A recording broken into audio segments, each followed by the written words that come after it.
What's going on, everybody? Tonight was the season finale of Mayans MC. This was episode 10 out of season 1, and boy, was it a very big and dramatic episode, but that's not a bad thing. So, um, this is me continuing my Mayans MC and wrapping it up for season 1 reviews. If you haven't watched any of my previous ones, go check them out. They're really, really good in my opinion. I personally am proud of these reviews, especially from like review number 5 for episode 5 and on, because that's when I changed up how I reviewed TV shows, and that was the best decision I ever made, in my opinion, on how I did things. And you guys, I hope, enjoyed them this way, with me just talking about the show, spoilers, and everything like that. If you're new to my channel, welcome. I really do hope that you enjoy this and that you like all the like this video and go check out all my other content and enjoy that, because I put everything into my content and I just want to bring you guys the best that I can. So without further ado, we're just going to dive right into this review. So, if you don't already know, this show stars J.D. Pardo as Ezekiel Reyes, or Easy. He is our main character. Of course, there are so many other phenomenal actors and actresses that, you know, I could list off, but we would be here for probably about 5 minutes of me just naming off actors and actresses. So, he's our main character. I just named him off. So, this episode picks up kind of right where the last one left off. It starts off with, you know, Easy and Angel dealing with what Potter wants them to go do, which is kill their own cousin.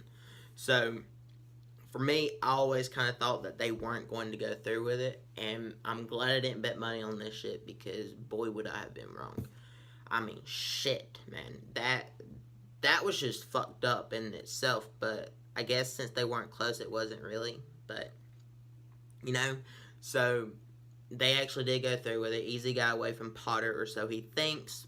You know, of course, we kind of all knew that Potter is a dickhead, so, you know, if you've watched some of my other ones, then you'll know this reference. Mr. Frenchy Dick, as I like to call him. You know, he, of course, kind of set it up so Jimenez's boss would be there, and they would end up having to take him out along with Jimenez, so that's 2 for 1. So, of course, it got a little bit more complicated, and Potter says now Easy owes him one, even though we erased your file and everything that's, you know, any trace of you working with us and stuff like that. You know, you owe me one. So, there's no telling where that is going to head into any direction. I knew Easy was never going to get out of this. It's the way Potter is, and if you watch Sons of Anarchy, then you kind of already knew that going into this. When he showed up, you kind of knew where this whole deal was going to go off. I did really like that Easy and Angel's dad tried to kill Jimenez, so to spare their sons that whole, you know, killing a family member and blood and stuff like that. So I really did like that, but I also like the fact that he couldn't do it, because it just shows how much that he's changed over the years, and that he's not that same guy that we learned about a couple episodes back. You know, he's not the cartel enforcer that he used to be, which I thought was a really nice moment. Then you have Galindo. You know, he confronts his mom about talking with her about everything, and you know, you could tell that he's kind of pissed at her, but he's like, I love you, we're just going to move past it. And as for Delante, or Deontay, whichever way his name, you know, when she asked where he is, he's like, we're just going to move past it. So, right there, I kind of got the sense that she felt like Emily was the reasoning behind all this shit. So, of course, I think that going into season 2, because of course there's going to be a season 2, they are going to have some conflict between Galindo's mom and Emily, because I think his mom is jealous of Emily about how she is into the business and knows every ins and out and actually has say. As for her mom, with his dad, you know, just sat back, was the happy wife, had dinner made and stuff like that. So, yeah, I honestly think that going forward that there's going to be some conflict between Galindo's mom and wife, and I'm very curious to see how that goes. Hopefully they don't kind of do the same thing that they did with Tara and um, fuck Jax's mom. Oh, this is gonna kill me. I can't think of her. Not it's Tara and Gemma. Tara and Gemma. Whew. I'm sorry. That's just if you know how, when you have the tip of the name on your tongue and you just can't think of it, that aggravating. I'm glad I figured this out. So I hope that they don't do the same whole like banter and like hate and shit like that Gemma and Tara went through, and hopefully it doesn't have the same outcome, or even reversed it where Emily kills his mom. I hope that's not the way that they go, because that would just be repeating Sons, and we've already seen that. Also, with the whole, we got to see the rebels actually settling down, and how they all, like, the kids are dealing with it, because that one girl, the little rabbit, that Abuelita calls Little Rabbit, she was like, I don't like it here. It feels weird. We, what if we have to run? And she hasn't quite gotten that, this is safe. We aren't going to have to run anymore. We're working with Galindo. We made it to the end goal. So, it's going to be very curious to see how all the kids and stuff react, and how they adjust to that whole normal life type deal with each other, because they're just used to, living outside, being away from everyone, just having each other, not being kept in one place. They're kind of like hippies in a way. They're just move and come and go as they please, or when they need to. It's kind of a fucked up analogy, or comparison, but that's how I'm going to describe it. They're kind of like hippies, and I think that whole mind state is still going to affect some of the kids going forward. So that's going to be really interesting to see. It's also going to be interesting to see how Angel and Abuelita, deal with their relationship, because of course they have chemistry. You can tell that they like each other a lot, and they have hinted that they've like maybe hooked up, or maybe they're kind of dating, but they're not exclusive. Who fucking knows? But I don't know how they're going to do that thing. I don't know how the club's going to react to him dating Abuelita, and it can't happen too soon, but it can't happen too late. I don't know. But I'm very interested to see how that's going to go. I'm interested to see, how do you think they're going to play that out? Do you think that he is going there? Do you think he's not? I don't know. I don't know how this is going to play out. I also don't know how Angel and his dad are going to, kind of make up, because you can really tell that he's pissed, because he kind of just came to the realization that Easy's the golden boy, and we've been seeing that happen more and more as the episodes come to an end. Like, I think it started in maybe episode 7 or 8, that things have been kind of festering up, and it kind of had its own, like, blow up, but I don't think it's at an end. I think he is going to blow up again. I don't know. I don't know how that's going to play. There's a lot of I don't knows on how this is all going to play out, but that's a good thing. The whole point in Sons was, they leave you on a hook like this. You follow these characters, you care about these characters, and this show actually made me care about it. If you've been watching my reviews, then you know that the first couple episodes, I didn't really, get invested in them. I thought this was going to be, like, just kind of a wash. I thought they were focusing more on the story, not character development, but they did a really good job at about episode 5 on developing out the characters, that they've made me care, and I actually want to know what is going to happen to them. I wish I had season 2 right now. I really do want to know how everything's going to unfold. It's just, it's intriguing, and that's what Sons was, and this show, honestly, to me, has lived up to Sons, and it's everything that I wanted it to be, and I can't wait to see it go on. But it's that anticipation and wanting to know how every character's relationship is going to move forward, how they're going to respond to certain things. Are they going to move past it? Are they going to make up? Are they just going to kill them? I don't know. Just like, Angel and his brother are, odds right now too, because Angel helped him, get away from Potter, but the deal was, or the command was, is you have to lead the club. You are not meant for this life. I made the choice to stay in this life. It's my life, I'm happy with it, but you had plans, you had goals, you're smart, you deserve to go out, get away from this crap town, and that didn't happen, because Easy, as the president, I can't remember his name right now, but as the prez of their biker club, to if he would be his sponsor. So yeah, that happened. So that's going to be a whole falling out too, because Angel's not obviously not happy with Easy about that shit, because he wanted Easy out of the life. I don't know exactly if he wanted Easy out of his life for good, but I know that he wanted him out of the life of the club. So whether or not, but of course then we wouldn't have a show. But of course, there's going to be some conflicts and repercussions to that whole, deal. Am I missing anything? No. Yeah. Okay. So we finally got two Redwood sons to show up from Charming, and it was Happy and Nomad.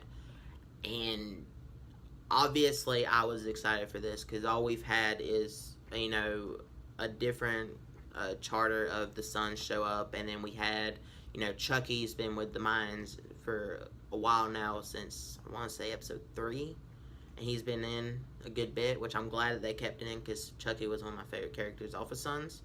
But we had Happy and Nomad show up tonight at the very end, and we actually finally found out who killed Easy's mom, because they've been having these flashbacks kind of out of order of how Easy's past life and stuff, and we kept seeing the Wildcat, car sticker, we kept seeing the black car, we kept seeing him shoot the cop, running after him, everything, and we didn't actually think that he ever saw the killer's face, but we did, and he remembered it when he looked at Happy, and that right there is the biggest, what the fuck, oh my god, how they going to resolve this whole shit without going to a war with the Sons question ever. And honestly, if they pick up with that shit, in season 2, and they just continue on with it with everything else that's going on, I'm going to fucking love it, because I want to see more Happy, I want to see more Nomad, I want to see, Chibs and Tiggs and all the rest of the Redwood sons from Charming show up. I also want to see how can they keep the peace? Is Easy going to actually become, not just a prospect? I kind of thought that they would do that in the end of season 1, but I guess not. There's so many questions going forward, and I want the answers to them. I actually am looking forward to the season 2 of the Minds, and I didn't think I would be when this started out, but like I said, this show really hooked me, and it lives up to Sons of Anarchy, and that is rare for a spinoff to live up to the original, especially in season 1, because Fear of the Walking Dead started off shitty, and it's shit, and then season 3 apparently got really good. I didn't continue watching it, and then season 4 is the best ever, and actually Walking Dead level good. So yeah, I don't know, but that took a while, so I just okay, Mayans is gonna take a while. Nope, Mayans is at the end of season 1. We're good. So yeah, that whole shit just happened, and wow. So we have a lot to discuss, and we have a very long time, probably about a year before season 2 airs, so let's have a huge discussion, down in the comments. I really do want to hear all your thoughts and opinions. How do you think everything's going to play out for season 2? What do you think Potter's going to do for Easy, make him do whatever. So yeah, that right there is the big key to me, and how is Easy going to go about dealing with Happy, and do you want to see more of the Sons show up? There's a lot to talk about, so let's just look forward. And do you agree that it lives up to Sons of Anarchy? Do you think it was a disappointment? Do you think it's almost there but not quite? There's just so much we can talk about, and I know I haven't graded this yet. I'm rambling, so yeah, I'm gonna grade this because I think I'm done. Oh, one more before I forget.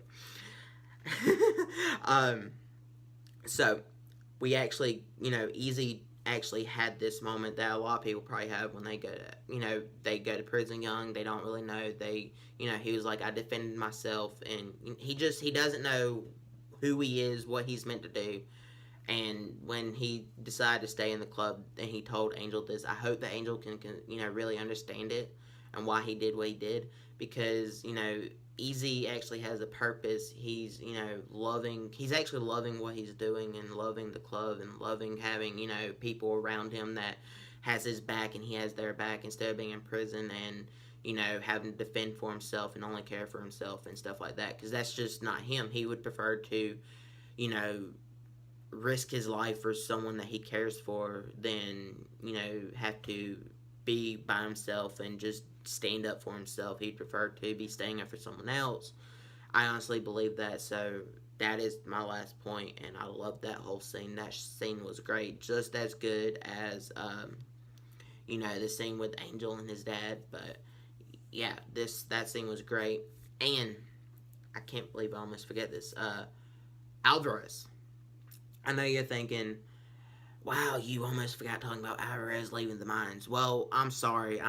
You know, I worked 6 hours today, and came home and reviewed and watched it, and now I'm reviewing it. So, but Alvarez, holy shit! I thought he would have stayed in the mines forever, but he left the Mayans to go be part of Galindo's inner circle. You know, part of his whole big movement to keep the FBI layered right here on the surface, and then have deep levels upon levels upon levels upon levels of, you know, business and agreements and stuff like that going on, that the FBI and, you know, the DA and stuff like that has no clue of, also working with the rebels. So I'm very curious to see how, you know, Alvarez goes about being a part of Galindo's cartel and being one of his, you know, mentors and, you know, partners and stuff like that. I am very curious about that, and I'm also curious how you know, are the Mayans going to be pissed at him for leaving, something like that, you know. But yeah, I'm going to give, if you can't already tell, the Mayans MC Season 1, Episode 10, the season finale, a 5 out of 5 stars. This episode was perfect. It was well paced, well executed, well acted. You know, everything about this was just great. It wrapped up a lot of the questions that we had, and it gave us more questions for the next season, which is what a season finale is supposed to do. So yeah, this episode was great all around, and so yeah, like I said, let's just talk about everything down in the comments. Do you agree with me? Do you don't? Also, if you have any new shows that you would like me to watch and review, then let me know down in the comments too. I am looking for new shows, because the Deuce ended, and now the Mayans has ended, and hopefully you enjoyed my review series. But now I just have Walking Dead on Sunday nights, and I need more TV shows to watch and review. Also, I am going to be doing an unboxing tomorrow or later today for Christopher Robin on Blu-ray. I picked that one up. Also, next week, I am going to go see the new Fantastic Beast movie, which, if you can't tell, I'm a huge Harry Potter fan, so I'm looking forward to that, and I am going to see that Thursday night and get a review for it, so be on the lookout for that. And yeah, thank you so much for the support. Hopefully you enjoyed this review series. Hopefully you enjoyed this show. Like I said, just talk about it down in the comments. So, in the description, I have links to my Instagram, Twitter, and Facebook pages for the channel. You can click on over there for updates on personal life, things I'm working on, things I might be thinking about doing. You know, I might be having little surveys, getting ideas, and, you know, thoughts and opinions about what I should do for the channel, types of videos, stuff like that. I might also give away some digital copies over there from movies. You never know. Just follow me over there to see what happens. I also go live on Instagram every now and again, so you can hop on over there. Check out my live streams over there, and, you know, talk to me in the comments and stuff, and maybe come on camera with me. You never know. But yeah, follow me over there, and if you like this video, hit that thumbs up button, because it really does help me out. Also share it with all your friends, family, everyone that you know, and even people that you don't know, and hit that subscribe button for more awesome content like this, and I'll catch you guys in the next one. Goodbye.